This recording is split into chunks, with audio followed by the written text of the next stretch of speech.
Bom, dando início aqui à nossa apresentação, nós somos o grupo 4 e o assunto hoje que a gente vai abordar através desse trabalho e dessa apresentação é sobre transgenia em cana, praga ou açúcar.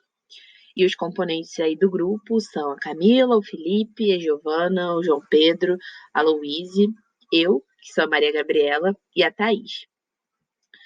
Bom, e aí antes da gente iniciar a apresentação propriamente, tem aqui um sumário dos principais tópicos que a gente optou por abordar dentro desse tema que foi escolhido por nós.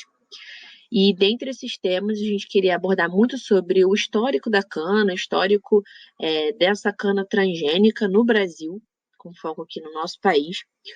Os transgênicos para a produção de novas culturas de cana, com o intuito desse melhoramento da produção da cultura. Os transgênicos com foco na eliminação das pragas aí, que tanto prejudicam as produções de cana ano após ano. Os impactos relacionados, né, a essa cana transgênica dentro do nosso país, seja os impactos sociais, econômicos e sociais. A economia brasileira e como a cana-de-açúcar influencia dentro dela, nesse contexto, visto que é algo bastante relevante, nós vamos falar mais sobre isso. E qual é o futuro, né, previsto para os transgênicos e para a cana transgênica como um todo. Então, inicialmente, trazendo aqui o objetivo do nosso trabalho, que foi abordar realmente a questão dos transgênicos na cultura da cana-de-açúcar, buscando entender mais sobre como que a biotecnologia pode auxiliar nessa área e, principalmente, com foco em realizar essa comparação entre as tecnologias de eliminação das pragas da cana versus as tecnologias para produção do açúcar. Dentro disso, trazendo um pequeno histórico, como apontou o nosso primeiro ponto no sumário, a cana-de-açúcar ela vem sendo produzida, né, dentro do Brasil, do nosso país, desde o período colonial até os dias de hoje, e vem se consolidando cada vez mais como um aspecto muito importante dentro da nossa economia. Alguns dos subprodutos da cana, além do açúcar, também são o etanol e a energia elétrica de biomassa, que vem crescendo bastante aí nos últimos 10 anos dentro do nosso país, visto que a relevância, né, desse produto tem sido cada vez mais crucial dentro da nossa matriz energética. Além disso, vale ressaltar que o Brasil ele é membro da União para a Proteção das Obtenções Vegetais. E ele aderiu a essa versão em 1978, o que foi muito importante, foi fundamental para que no futuro a cana-de-açúcar ela pudesse ser protegida pela lei que foi criada de proteção das plantas, né, de cultivares. Então, foi essa lei que está descrita aí na apresentação, número 9.456, lá de 97, logo antes da segunda revisão da União de Proteção, que foi em 99. Dentro disso, alguns marcos históricos bastante importantes começam lá em 75, né, quando a gente produzia em torno de 48 toneladas de cana, e aí logo em seguida houve essa adesão à União, que foi tomada aí como parâmetro para a criação da lei alguns anos mais tarde. E com isso, a gente conseguiu desenvolver muitas tecnologias, né? Começar o desenvolvimento dessas tecnologias e já ver resultados, tendo aí um aumento da produção até o período de 2005, no qual a gente estava produzindo em torno de 79 toneladas de cana por hectare. Né? Vale a pena ressaltar que esse dado ele é por hectare. Então, em São Paulo, por exemplo, a produção ela passou de, em média, 61 toneladas para 83 toneladas por hectare, demonstrando de fato os resultados positivos desse melhoramento, desse início da utilização dos transgênicos. E em 2009 e 2010 a gente traz aqui dois indicadores importantes, sendo em 2009 o Brasil ocupando o segundo lugar mundial na produção de etanol de cana, então competindo ali muito paralelamente com os Estados Unidos, que também estava percebendo uma evolução em relação a essa produção de cana. E é quando a cana ela começa de fato a ser percebida como um ativo brasileiro de alto valor. E isso se percebe pelo número de projetos, de trabalhos, inclusive de TCCs que foram realizados na época. A gente consegue encontrar tudo isso online e claramente foi exponencial o número desses trabalhos realizados no período. Em 2010, o Brasil ocupando aí, a gente tem o primeiro lugar mundial na produção de açúcar. Nesse contexto, né, a gente consegue ver o tamanho da relevância e da importância da cana-de-açúcar no Brasil. Boa tarde, meu nome é João Pedro. Vou falar um pouco para vocês sobre transgênicos para a produção de novas culturas de cana. O aumento da produção se dá pelo desenvolvimento de novas variedades melhoradas, podendo ter maior resistência a pragas ou um maior acúmulo de sacarose, assim aumentando a produção. E aqui no Brasil, algumas dessas principais desenvolvedoras são a Canaviales, que é a Monsanto, a Rede Interuniversitária para o Desenvolvimento do Setor Sucroalcooeiro, que é a RIDESA, o IAC, que é o Instituto Agronômico de Campinas, e o CTC, que é o Centro de Tecnologia Canavieira. Sobre a variabilidade genética, a criação de novas variedades de cana chegam a demorar de 12 a 15 anos, chegavam a demorar de 12 a 15 anos, mas com novos avanços genéticos isso é possível ser feito de 4 a 5 anos. Mesmo tendo uma complexidade no processo, com esse avanço foi conseguido identificar os genes que são melhores para funções agrícolas em outros organismos de uma forma mais fácil e mais eficiente.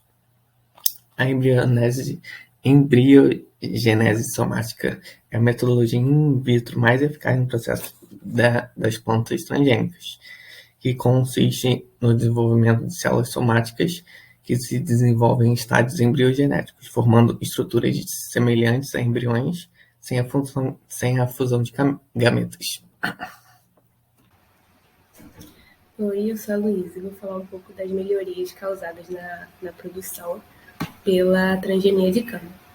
A transgenia de cana acaba gerando o aumento de variedades em busca de melhorias na produção, o que alimenta o mercado brasileiro de açúcar e etanol. Já foram geradas plantas transgênicas de cana que apresentaram resistência a herbicidas, doenças causadas por vírus, insetos e pragas e ao estresse abiótico.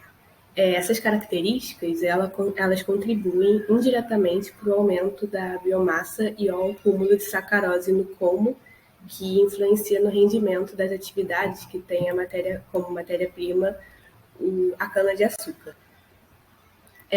Esse acúmulo de sacarose no colmo, que é como é chamado o caule ou o talo da cana-de-açúcar, ele ocorre com a maturação da cana, que é um processo fisiológico que acontece durante o ciclo da cana e que envolve a formação de açúcares nas folhas e seu deslocamento e armazenamento no colmo. O acúmulo máximo de sacarose ocorre quando a planta encontra condições que restringem o seu crescimento, que então forçam a planta a parar de crescer e amadurecer. Então, acaba que o uso de fertilizantes favorece o crescimento vegetativo da planta e acaba atrasando a maturação. Ou também fatores que dificultem ou até impeçam o crescimento da cana, como é o caso de pragas ou doenças por vírus. Então, a transgenia de cana, ela pode continuar trazendo melhorias para as novas culturas de cana, já que muitas vezes ela ajuda a cana a ter seu máximo desenvolvimento. Meu nome é Thaís e eu vou falar sobre os transgênicos para eliminação de pragas da cana. As pragas de inseto elas são um problema muito grande para as culturas de cana-de-açúcar, que apresentam perdas de rendimento de cerca de 25% a 30% causado pelas brocas. Existem diferentes tipos de broca, diferentes espécies. A broca do caule é a mais comum e mais significativa aqui no Brasil e em outros países da América do Sul, da América Central e nos Estados Unidos.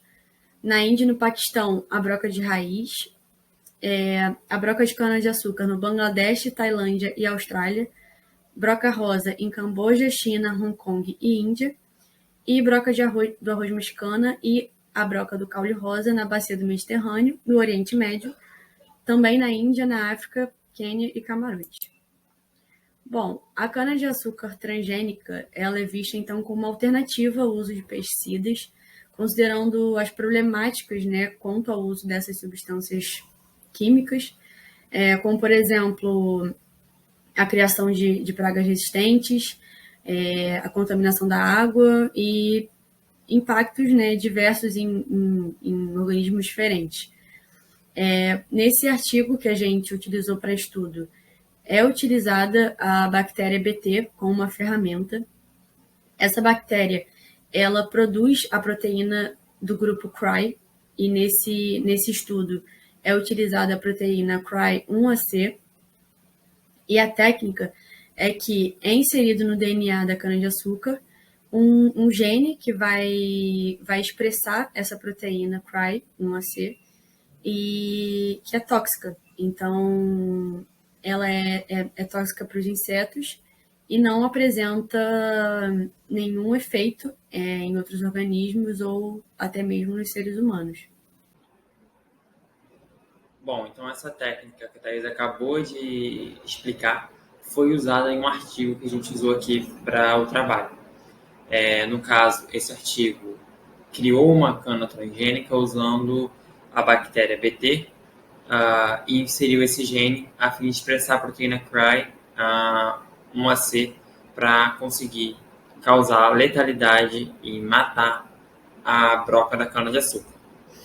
Os pesquisadores utilizaram a cana-de-açúcar GT54-9, é uma muito comum no Egito, eles escolheram essa cana, esse tipo de cana. E ela foi primeiro, claro, geneticamente modificada. Todos os procedimentos foram todos feitos para se obter um broto geneticamente modificado. Esses brotos que eles obtiveram foram então testados com o RT-PCR, justamente a teste que a gente faz para a Covid. Porque ele basicamente consegue identificar, consegue mostrar para quem está fazendo a análise se ali naquela amostra existe um determinado pedaço de material genético. E é justamente o que se quer descobrir, né? Se naquela cana foi implementada um pedaço de material genético, que é a da bactéria, que vai produzir a proteína Cry1AC. Com isso, eles fizeram um plantio desses brotos e também uma cana-de-açúcar não modificada, que não foi geneticamente modificada. Essas canas, foram 6 que eles analisaram para o artigo, eles trouxeram os dados de 6, mais, obviamente, a do controle.